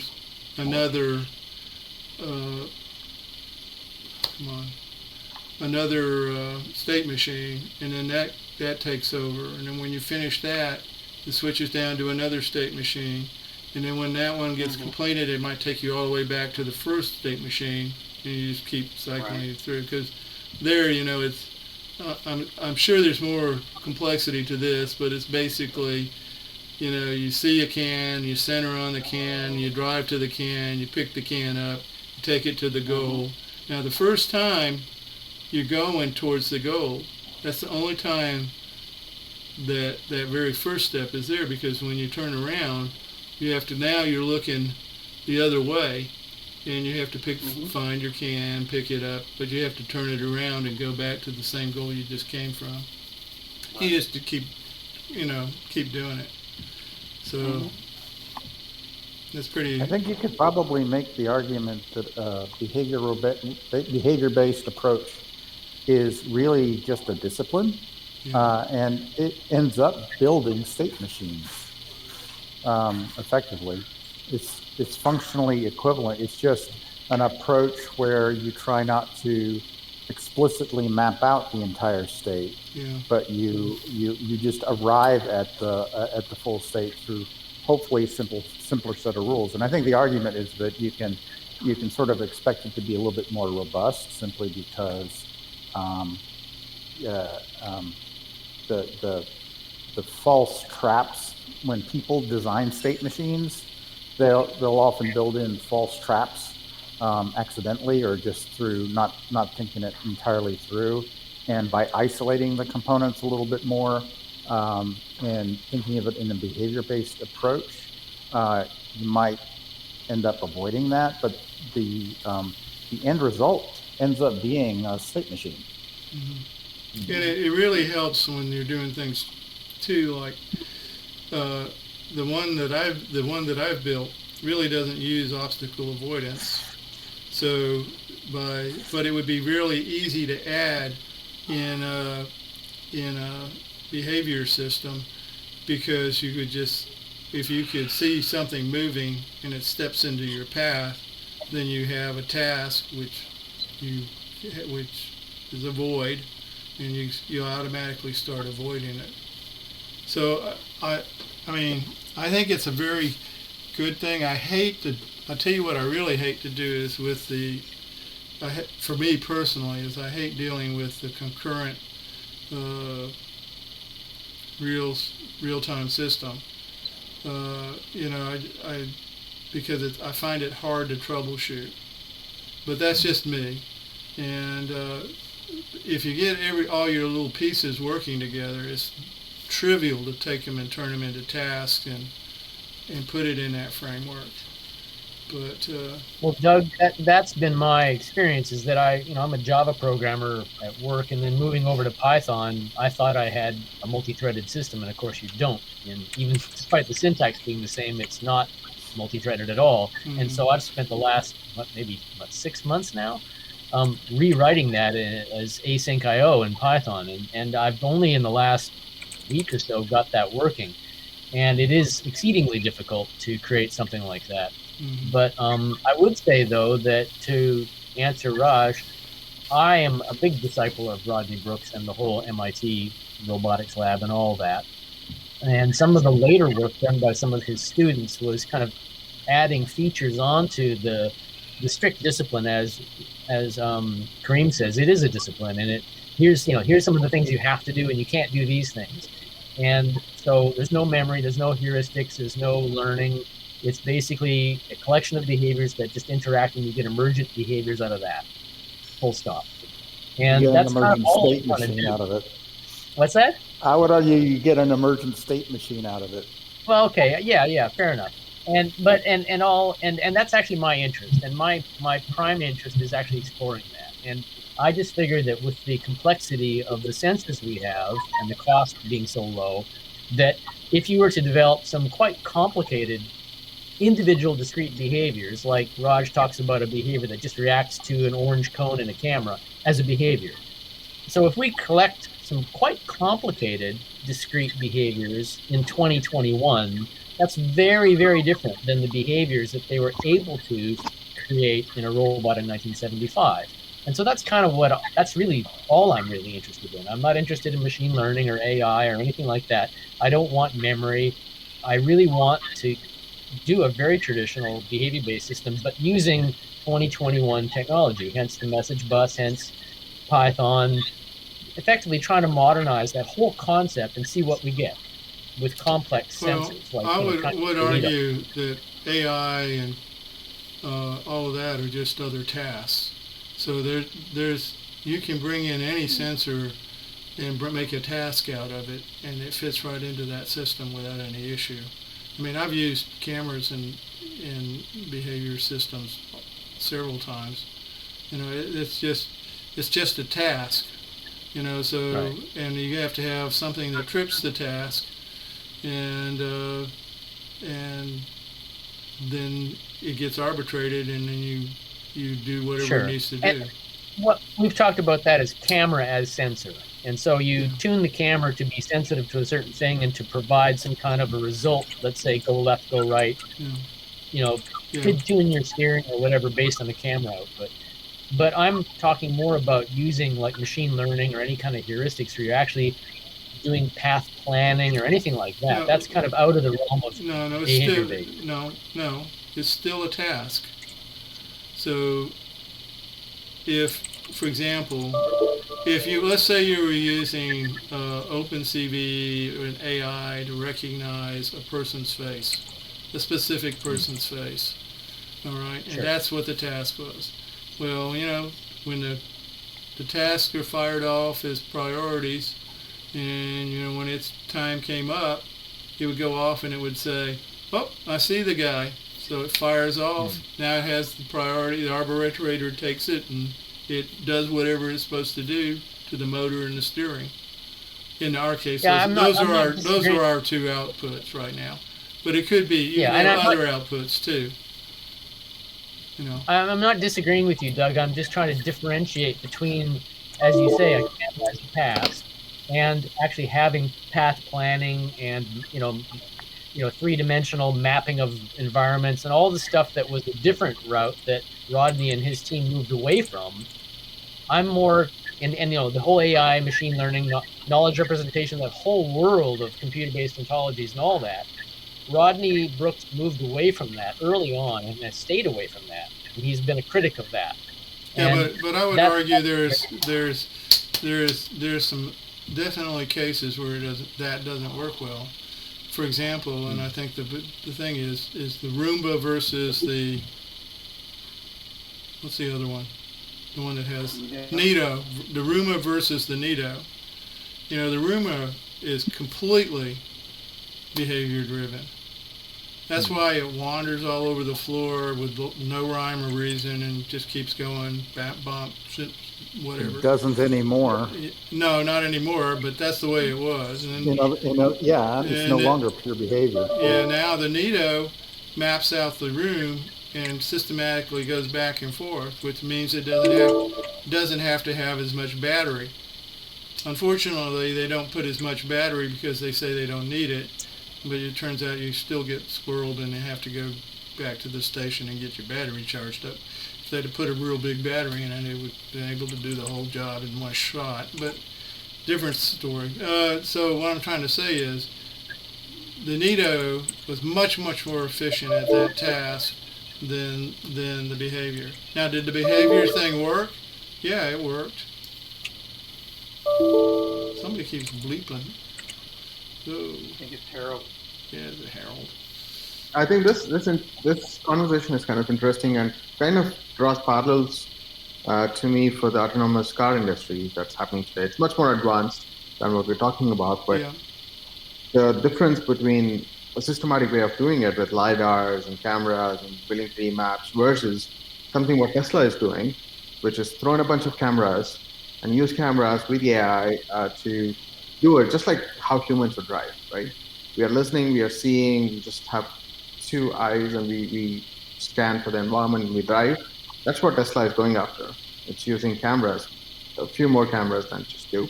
But kind of, shows me that the world is, yes, it's complex, but with what we are able to do with just few sensors, with a lot of intelligence, I think it can figure out.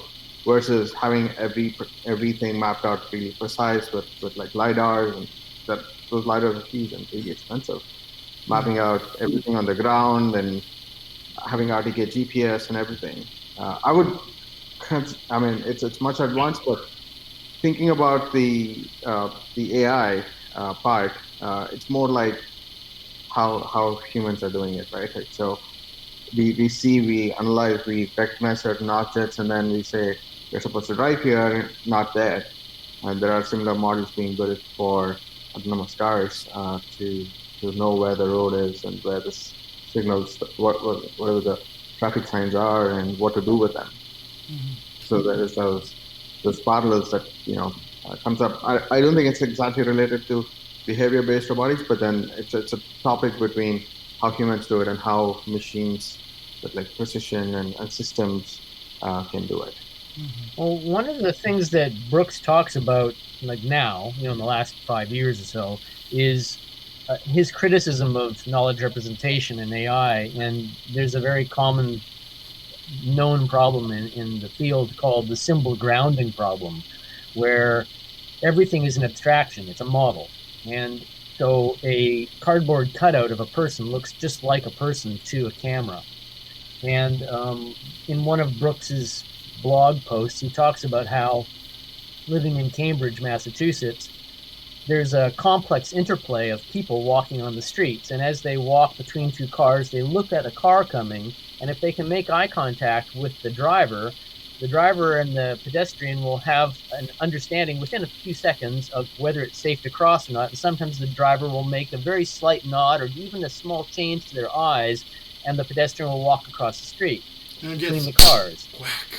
Well, and that's the point, is that yes, we could theoretically have a very more complicated camera system, and we can keep, as Brooks says, keep throwing money at the problem and make it more and more complex. But really, it doesn't change the fundamentals of the problem, which is that we have never got past the symbol grounding problem. We always have a model.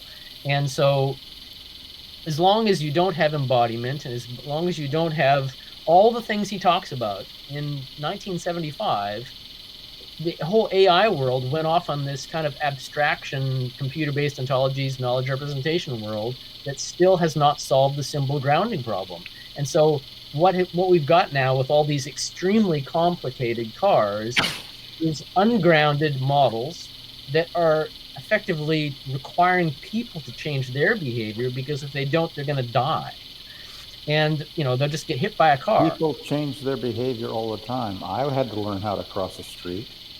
Yeah, but I guess the point I'm trying to make is a little bit different, and that is that you can keep throwing money at this problem, but the essential nature of the problem has not changed. That 20 years from now, a car can be even more complicated and maybe even notice the slight fluctuations in the eyes of the pedestrian, but you still have, an object in front of a camera, and that's never going to change. Well, I think one of the there's things several. he didn't take into account was that people in Massachusetts are some of the worst drivers ever. So, you could even get, eye contact and they'd still run you over. Yeah. I submit that you have not been to Italy. I think he talks about driving in his own neighborhood. And he just makes the point that some of the really fundamental things that we as technologists think are so simple fail utterly in even a simple neighborhood, where people put things on the side of the wall of the sidewalk, and all sorts of things can happen. And I mean, I should maybe post the reference, because it's just it's one of his blog entries, and he just totally destroys the idea that there's ever going to be driverless cars that are safe. I disagree. I don't think he made a compelling argument. I don't think he made a compelling argument at all. So we're at a difference of opinion, and it doesn't help to drag everybody else down. Yeah. That's all. But I also think there's been a lot of the AI work has helped make us be able to extract features, and that's really what you want to do, is be able to figure out how to extract features. In our case, it's very simple. It's a little red cone. But in a more complex world, there's lots of features that you'd like to be able to extract. And that's where the AI is going to be very good at. And you say, well, again, do you know if this is actually me sitting here that you're seeing the image, or is this me just having a screenshot of me sitting here? See, I mean, I could fool you. I know I could if I wanted to, but the point of it is that's not really a good argument. Anything can be fooled. And the other thing too is when you talk about people, right? Exactly. Very easily. Yeah, and so the other thing I would argue too is, and I heard this argument that I thought was really amazing. We sit here and we talk, I'm training this model on 300 images. Oh, wow, and I'm dying. It's 300 images. I'm going to go nuts. Oh, wait a minute. I put it on Edge, and it's out there on the internet taking pictures of Bozo the Clown and putting it in there. Oh, man, I don't know what it's going to do. But if you think of an infant is essentially a clear slate brain. and how many images it putting in before it reaches the age of, say, I guess about 4 is when they start to do things, maybe 2 years of images before they do stuff. All right, constantly, 24 hours a day, new images, constantly being with completely random events going on, and it's just going into their training thing. And, they're still not very good at doing many things, but, usually by that time they figured out how to get up and walk, stack blocks, a few things like that. And now we're talking like I said, we're whining about, having 300 images and it won't find a clone but 75% of the time, So I don't know if we can really, I don't know if we're really being realistic about the scale of what we're trying to do. But I think, and if you really get down into the nuts and bolts of the neural network, what it's really looking for is some sort of combination of a pattern of pixels. All right, something that has a tendency to show up. Now, I don't want to, neural networks. You have input, you have output, and what's in between is black magic. Everybody knows that. But what I'm trying to get at is which was really somewhere in there, they're trying to see a pattern of pixels, in our case a cone, that kind of looks like a cone.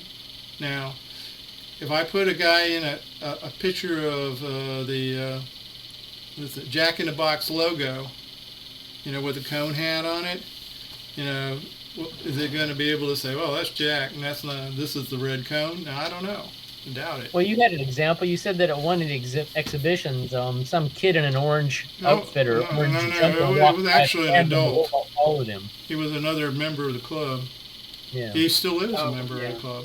I should say he's a member of our club. He's an avid photographer, and he just happens to like orange shirt. He just liked the orange wear, or it was orange shoes. So, shoes. Yeah, it was shoes. Some sort of sneakers. Yeah. So. Yeah, I was really. So I guess the point is, don't. Go ahead, Ray. Two drivers. There were two guys that used to work at Hitachi, and they actually worked in the New Jersey office. And kind of their rule of thumb for driving was don't make eye contact, because if you make eye contact, you have to let someone in.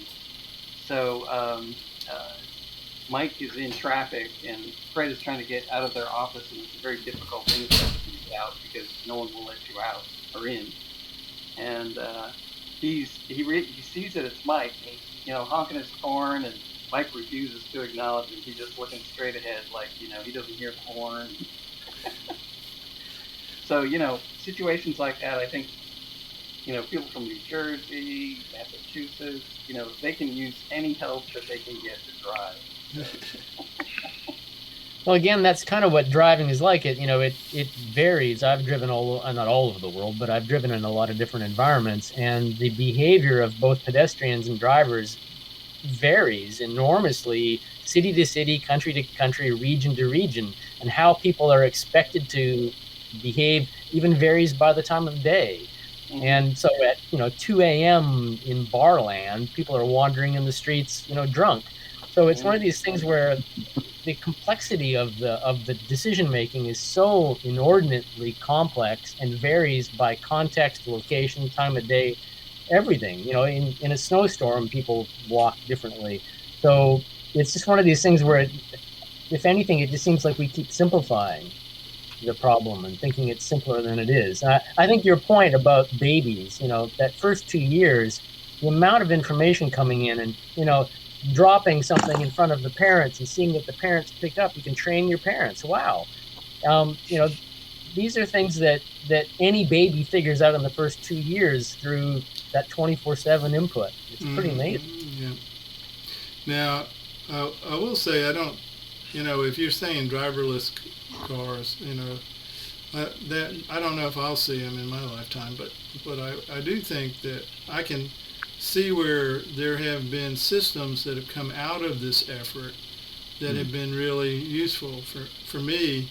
For example, things like the blind spot cameras that warn me when, I don't know how many times that on my new car that I've been saved because, I heard the beep and looked, oh, I didn't even, I didn't check. I should have checked, Right. And another one is that I really like is the adaptive speed control. And I mean, that is really cool. I mean, you're going down the road for hours and hours and you're kind of like on speed control and you're in Thorn and some guys, you're coming up on a truck and your car just slows down and matches speed with it. Yep. So I mean, Yeah, unless it's really, really nice, those are improvements, two obvious improvements that I would pay money for again, that I'm sure it's coming out of the AI efforts. Well, and actually, Doug, it's interesting that it's Brooks actually that I can quote. He talks about how he's obviously a proponent of robots, and he was talking about how around the world there's a lot of aging populations, and that we don't necessarily need, or we maybe never will get driverless cars, but as the entire population ages, they can supplement the AI or whatever you want to call it in the car to make driving a car with less abled people, with whose slower reflexes, worse eyesight, that you can add to a car features that make it safer while driving. And I agree, I'd pay for those features too. Yeah. I'd like them. I just don't want to pay for them. Well, if you get a new car, they come in. They're pretty much standard now. It's like the rear view camera that's mandatory as of last year. So you get one Right. whether you want it or not. But that's that's another. I guess if I were going to say a third thing that's so obvious, and you wonder, well, why didn't they do that? And if somebody steps out into the camera, you'll get an alert. And I want to say if they're within a certain feet, it'll literally hit the brakes. So that, faster than you can react. So if a kid were to walk behind your car, get picked up by the camera, your car will stop. Now, Yeah, but some of us aren't rich and buy a new car every year. Well. Yeah, or want to pay for a $45,000 pickup truck. Well, that roam behavior I showed earlier, I wouldn't mind it if I had a camera on my car and it looked out and saw lots of cars and knew that it was somewhere between 7 and 9 a.m. It would say, oh, this guy's commuting.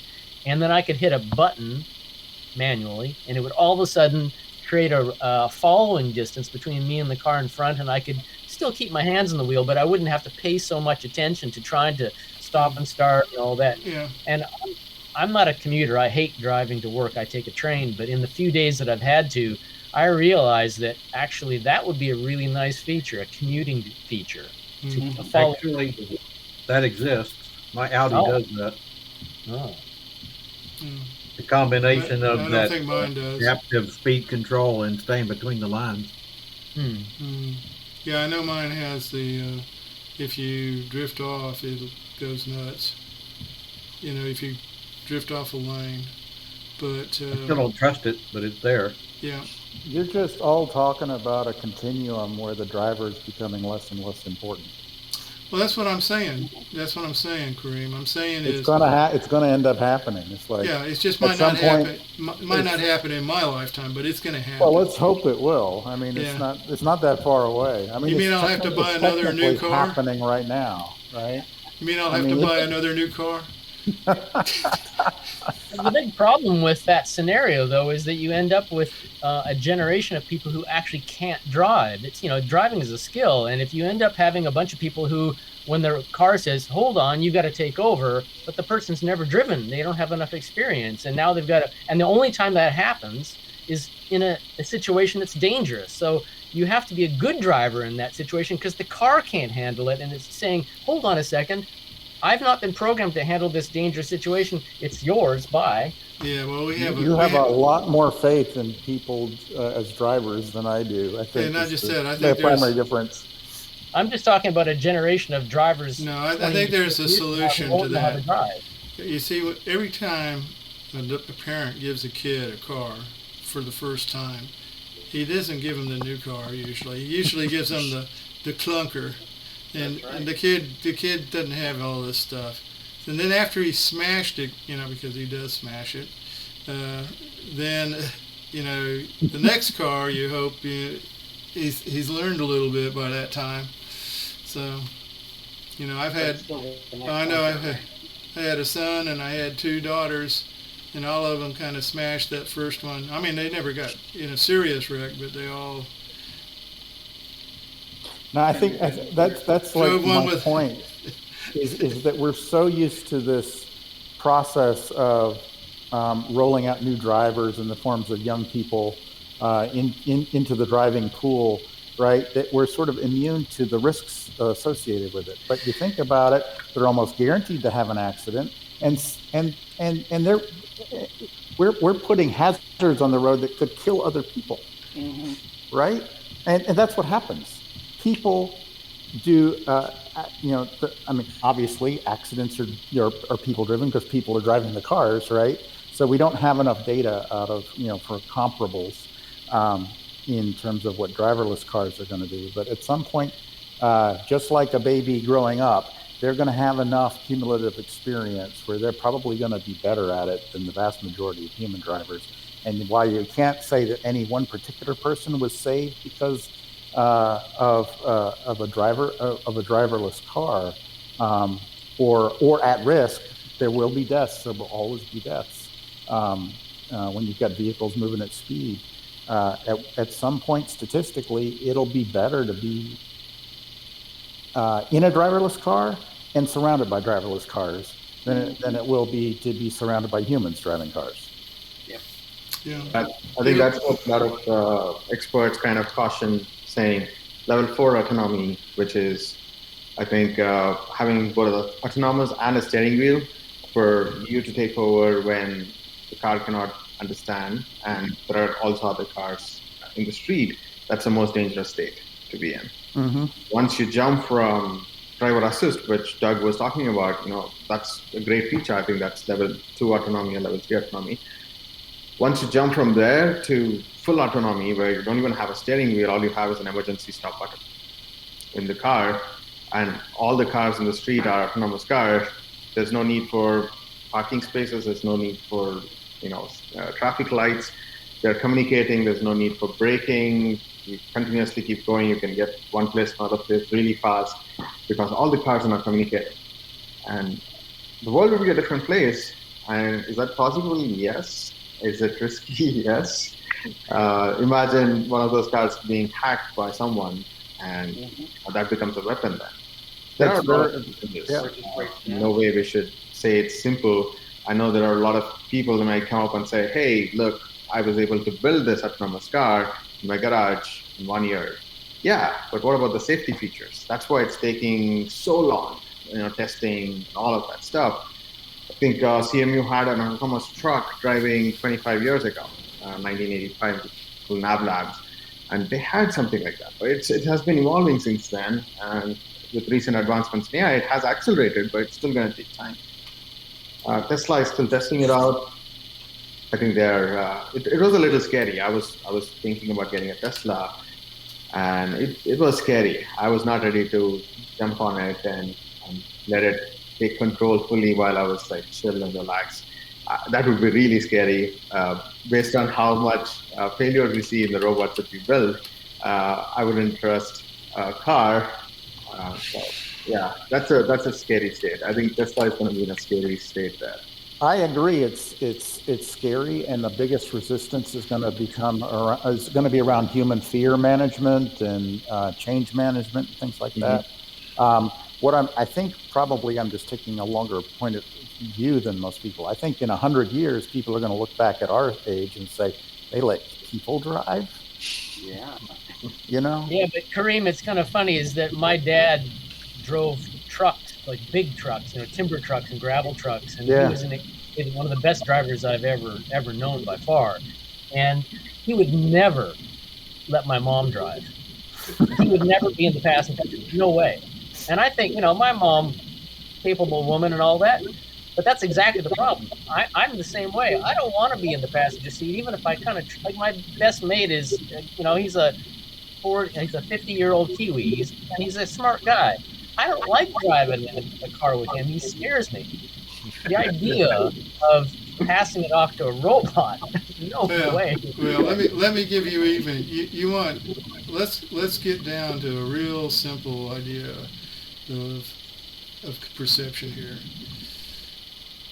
Right now, all cars, I think all cars, though I'm not sure about a Tesla, drive with a steering wheel that's connected to a rod that's connected to the front end suspension, which has some sort of rack and pinion, and turns. When you turn the wheel, it turns it. In airplanes, they have a wire. Mm-hmm.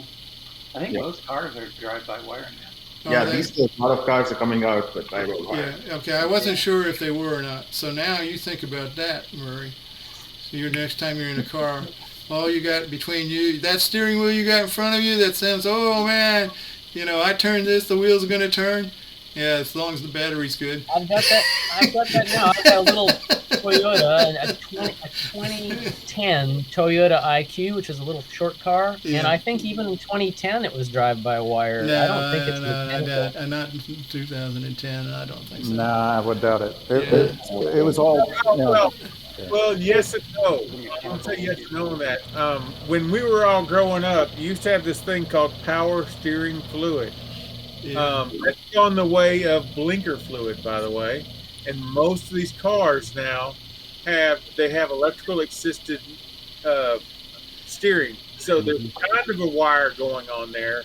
Because I've had on one of my cars, I had a recall because sometimes it would just go out and sometimes it would start turning on its own. And so what it's doing is it's sensing you turning, and when it senses you, it helps you turn. But then it remains disengaged, so you don't have that pumping all the time doing nothing, eating up the car. But right?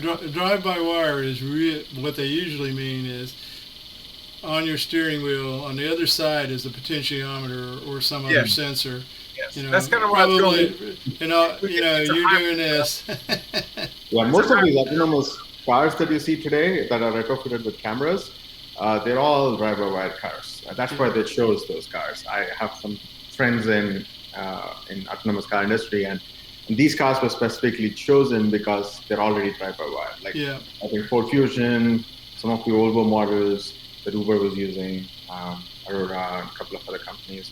There were some GM cars too. I don't remember exactly which ones, but yeah, they were all drive-by-wire, so that's why they were chosen for autonomous, driving. So to me, that's actually scarier than some of this other stuff we've been talking about. But you fly in airplanes, right? Huh? You fly in airplanes, Doug, don't you? No, I don't fly. That's okay. Even the mechanical stuff. My 65 truck. Well, and actually, trucks several decades later had this thing called a rag joint between the steering column and the power steering unit. It was to accommodate various angles, and it was actually like a kind of like a little donut of almost like a used rubber tire, and it was very flexible. It had cloth cords through it so it would bend, but those would tend to wear out, and you'd lose that connection between the steering column and the power, either the manual steering box or the power steering box. So I don't know that it was much better back then. Yeah. You were at least not going very fast then. Unless you were racing. At least you were not going very fast then. 1965, cars would go as fast as they go today. Cool.